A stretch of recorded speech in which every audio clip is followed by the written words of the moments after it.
জান্নাতের রয়েছে 8টা দরজা, মিনহা বাবুন ইউসাম্মা আর-রাইয়ান। 8টা দরজার মধ্যে স্পেশাল একটা দরজা আছে, ওই দরজার নাম হলো রাইয়ান। লা ইয়াদখুলুহু ইল্লা সাইমুন, রোজাদাররা ছাড়া কেউ রাইয়ান দরজা দিয়ে ঢুকতে পারবে না। আবার বিশ্বনবী বললেন, মান দাখালাহা লাম ইয়াজমা আবাদা, একবার রাইয়ান দরজা দিয়ে যে ঢুকবে চিরকালের জন্য তার গলার তৃষ্ণা মিটিয়ে দিবে কে? সিয়াম যারা পালন করবে তাদের জন্য আল্লাহ তাআলা এই দরজা দিয়ে ঢোকার পারমিশন দিবেন। যেহেতু সারাদিন অল দ্য ডে লং সে তৃষ্ণার্ত ছিল, আল্লাহর ভয়ে কিছুই পান করে নাই, এজন্য রাইয়ান দরজা দিয়ে ঢোকার সুযোগ সে পাবে, আর একবার ঢুকলে তার গলায় আর তৃষ্ণা থাকবে না।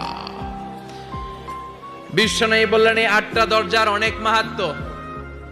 সাহাবাদেরকে নিয়ে জান্নাতের দরজার বর্ণনা দিয়ে বিশ্বনবী বললেন, তোমাদের মধ্যে এমন একজন সাহাবা আছে, জান্নাতের প্রতিটা দরজা ওই সাহাবাকে ডেকে ডেকে বলবে, আপনি আমার দরজা দিয়ে জান্নাতে ঢুকেন।